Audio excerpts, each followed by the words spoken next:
नमस्कार। आज हम भारतीय न्यायपालिका के इतिहास के एक ऐसे मामले पर नजर डालेंगे जिसने पूरे सिस्टम को हिलाकर रख दिया था। यह कहानी एक जज के घर में लगी आग से शुरू होती है, लेकिन जब दमकल कर्मी करोड़ों रुपए की जली हुई नकदी खोज निकालते हैं तो ये एक ऐसा संकट बन जाता है जिसकी जांच खुद देश की सबसे बड़ी अदालत को करनी पड़ती है। महात्मा गांधी जल रहे हैं। सोचिए, ये शब्द एक फायर फाइटर के थे। जब उसने एक जलते हुए कमरे के अंदर कुछ ऐसा देखा जिसकी उसने कभी कल्पना भी नहीं की थी। ये वो एक पल था जो एक बहुत बड़े न्यायिक विवाद की शुरुआत करने वाला था। घटनास्थल से जो जली हुई नकदी मिली उसका अनुमानित मूल्य था लगभग 15 करोड़ रुपए। जी हां, पूरे 15 करोड़। ये चौंकाने वाली रकम इस घटना की गंभीरता को तो बताती ही है, साथ ही उस एक सवाल को भी जन्म देती है जो इस पूरे मामले के केंद्र में है। आखिर एक जज के घर में इतनी बड़ी मात्रा में नकदी कर क्या रही थी? तो चलिए कहानी की शुरुआत करते हैं। तारीख थी 14 मार्च 2025। जगह दिल्ली का एक वीआईपी बंगला, जहां से रात के अंधेरे में आग की लपटें उठ रही थीं। रात के करीब 11:30 बजे एक इमरजेंसी कॉल आती है। महज 10 मिनट के अंदर फायर ब्रिगेड और पुलिस की टीम जस्टिस यशवंत वर्मा के घर पहुंच जाती हैं। आधी रात के आसपास जब वो एक बंद स्टोर रूम का ताला तोड़कर आग बुझाने की कोशिश करते हैं तो उनकी नज़र फर्श पर पड़े जले हुए नोटों के एक विशाल ढेर पर पड़ती है। करीब 1:30 बजे तक आग तो बुझ जाती है और अधिकारी वहां से चले जाते हैं, लेकिन अपने पीछे कई अनसुलझे सवाल छोड़ जाते हैं। अब कहानी का एक दिलचस्प मोड़ यह है कि जिस रात ये सब हुआ उस रात जस्टिस वर्मा और उनकी पत्नी घर पे थे ही नहीं। वो छुट्टी पर बाहर गए हुए थे। घर पे सिर्फ उनकी बेटी, बीमार माँ, घर के कर्मचारी, उनके निजी सचिव राजेंद्र सिंह कार्की और सुरक्षा गार्ड ही मौजूद थे। ये छोटी सी जानकारी आगे चलकर बहुत ही महत्वपूर्ण साबित होने वाली थी। और देखिए, ये कोई सुनी सुनाई बात नहीं थी। मौके पर मौजूद फायर फाइटर्स ने फौरन तस्वीरें खींच लीं और एक पुलिस अधिकारी ने तो अपने फोन पर 3 वीडियो भी बना लिए। मतलब जले हुए कैश के पुख्ता सबूत तुरंत रिकॉर्ड कर लिए गए थे और यही सबूत आगे चलकर इस कहानी में एक बड़ा मोड़ लाने वाले थे। आग तो बुझ गई, लेकिन असली कहानी तो अब शुरू होने वाली थी।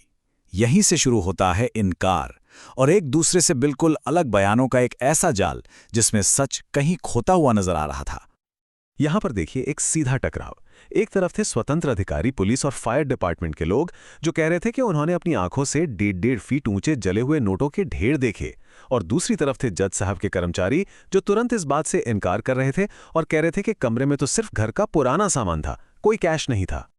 यह मामला तब और भी ज्यादा उलझ गया जब जस्टिस वर्मा ने खुद सामने आकर कहा कि यह उनके खिलाफ एक साजिश है। लेकिन ठीक उसी समय पुलिस कमिश्नर की रिपोर्ट एक बिल्कुल अलग कहानी कह रही थी कि आग लगने के कुछ ही घंटों के अंदर घटनास्थल से सबूतों को हटा दिया गया था। तो सवाल यह था कि यह साजिश थी या सबूत मिटाने की कोशिश। और फिर कहानी में एक ऐसा मोड़ आता है जिसकी किसी को उम्मीद नहीं थी। दिल्ली फायर सर्विस के चीफ अतुल गर्ग एक पब्लिक स्टेटमेंट देते हैं जो उनके ही अधिकारियों की रिपोर्ट के ठीक उल्टा था। उन्होंने कहा, हमारे फायर फाइटर्स को कोई कैश नहीं मिला। ये बयान अपने आप में बेहद चौंकाने वाला था और इसने मामले को और भी ज्यादा उलझा दिया। इतने गंभीर आरोप, इतने विरोधाभासी बयान, मामला इतना बड़ा हो चुका था कि आखिरकार भारत के सुप्रीम कोर्ट को इसमें दखल देना पड़ा। सुप्रीम कोर्ट ने इस मामले की सच्चाई का पता लगाने के लिए एक हाई लेवल जांच कमेटी बना दी। अब इस जांच कमेटी के सामने सबसे बड़ा और सिर्फ एक ही सवाल था, आखिर सच बोल कौन रहा है? वो स्वतंत्र गवाह, फायर फाइटर्स और पुलिस वाले, या फिर जज साहब और उनका स्टाफ? कमेटी का मिशन बिल्कुल साफ था।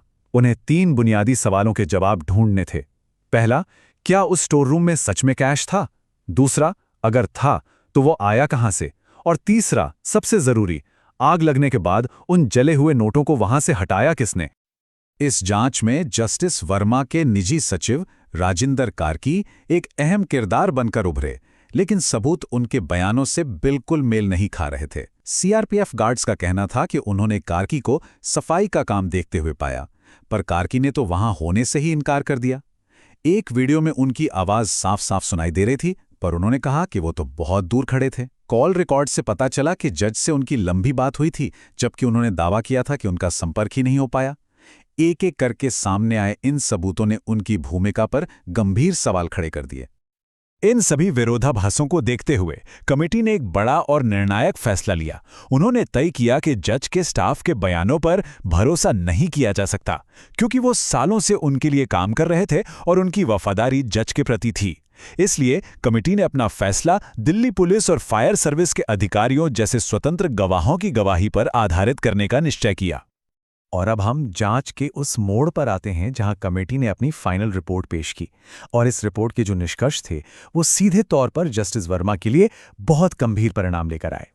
कमेटी ने अपनी रिपोर्ट में जस्टिस वर्मा के बर्ताव पर कई गंभीर सवाल उठाए। पहला, छुट्टी से लौटने के बाद उन्होंने उस स्टोर रूम को देखने तक की जहमत क्यों नहीं उठाई जिसमें आग लगी थी।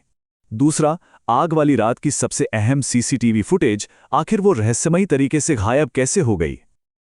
और सबसे महत्वपूर्ण बात, कमेटी ने कहा कि अपनी प्रॉपर्टी पर मिले कैश का सोर्स बताना खुद जज की जिम्मेदारी थी, जिसे वो पूरा नहीं कर पाए।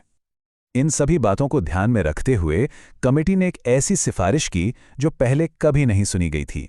उन्होंने साफ साफ कहा, जस्टिस वर्मा का कदाचार इतना गंभीर है कि उन्हें पद से हटाना ही होगा। भारतीय न्यायपालिका के इतिहास में ये एक बहुत ही कठोर और सीधी सिफारिश थी। इस रिपोर्ट के बाद भारत के चीफ जस्टिस ने जस्टिस वर्मा के सामने दो रास्ते रखे, या तो वो इस्तीफा दे दें या रिटायरमेंट ले लें।